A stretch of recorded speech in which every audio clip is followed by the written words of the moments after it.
নমস্কার বন্ধুরা, welcome back to my channel ল্যাথখোর কেয়া। ল্যাথখোর কেয়াকে যারা এতদিন ধরে ভালোবেসেছো তাদের সকলকে অসংখ্য ধন্যবাদ। সুন্দরবন থেকে ঘুরে আসার পর আজকে হচ্ছে প্রথম রবিবার। তো এই কদিন অফিসের এত কাজ ছিল যে আমি ভালো করে ভিডিও করতে পারিনি। সুন্দরবনের ভিডিওগুলোই তোমাদের জন্য দিচ্ছিলাম।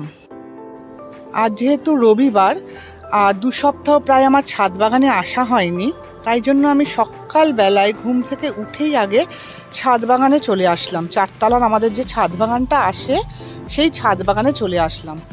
আর এসেই দেখি ছাদ বাগানের চেহারা পুরো পাল্টে গেছে। দেখো ধনেপাতা গাছগুলো কত বড় হয়ে গেছে দেখতে পাচ্ছ। আর এই যে পিটুনিয়াগুলো দেখো কি সুন্দর ফুটেছে।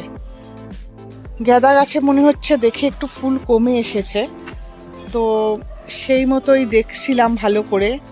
আর একটা জিনিস দেখো, যে ডালিয়া ফুলগুলো ফুটেছিল সেগুলো একটু একটু শুকিয়ে গেছে। আর এই দিকে দেখো আরও 3টে গাছে ডালিয়া ফুটেছিল। আমি তো আসতে পারিনি যেহেতু আমরা সুন্দরবন গেছিলাম। এটা ফুটছে, ওটাও ফুটছে। আর এইটা আর এইখানে একটা ডালিয়া শুকিয়ে এসছে। দেখো এই যে ছোট ছোট গোলাপগুলো ফুটেছে, বড় গোলাপগুলো না সব ঝরে গেছে। এখন দেখছি এই গাছটাতে ছোট গোলাপ এসেছে। আর সেই যে জবা ফুলটা দেখেছিলাম তাতে আবার 2টো কুড়ি এসেছে।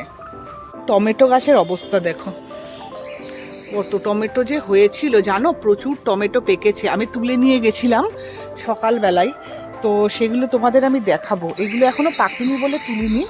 তো পিসিরা বলছিল যে আরও নাকি টমেটো পেকেছিল, সব তোলা হয়ে গেছে। এইদিকে এই লেবু গাছটাতে দেখো কি ফুল এসেছে। লেবু গাছটাতে উফ, দেখো লেবু হয়েছিল। সকালে মা 2-3খানা লেবু তুলে নিয়ে গেছে, দেখাবো তোমাদের পরে। দেখো কি লেবু হয়েছে আর ফুল এসেছে, মনে হচ্ছে অনেক লেবু হবে বলো।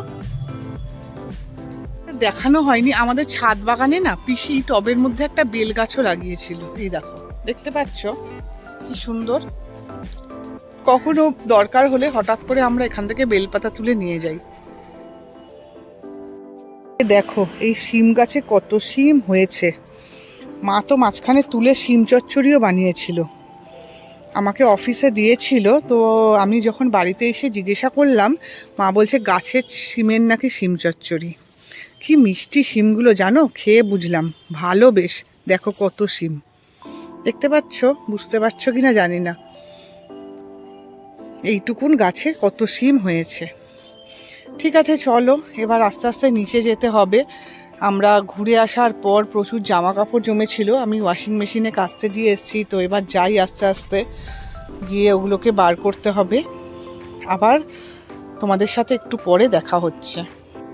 নিচে যাওয়ার আগে ফুলগুলোকে আর একটু কাছ থেকে দেখলাম, ভাবলাম আর একটু ভালো করে কাছ থেকে ভিডিও করি, তোমাদের একটু ভালো করে দেখাতে পারি কিনা। দেখো দেখতে পাচ্ছ এবার ডালিয়াগুলো কি সুন্দর ফুটেছে, কি ভালো যে লাগছে কি বলবো। আর পিটুনিয়াগুলো দেখো, এই বছর না পিটুনিয়া অনেক হয়েছে। প্রতি বছরই আমাদের ছাদ বাগানে পিটুনিয়া প্রচুর হয়। ঠিক আছে চলো নিচে নেমে আসলাম আস্তে আস্তে। আর এই দেখো চন্দ্রমল্লিকাগুলো আর গাঁদাগুলো আস্তে আস্তে না অল্প হয়ে যাচ্ছে। নিচে নেমে এসে তোমাদের এই গাছের টমেটোগুলো দেখালাম। দেখো এগুলো সব আমাদের গাছের টমেটো, বুঝেছো। আর ওই যে লেবুটাও গাছেরই, মা পেরে এনেছে। ঠিক আছে চলো আবার তোমাদের সাথে একটু পরে কথা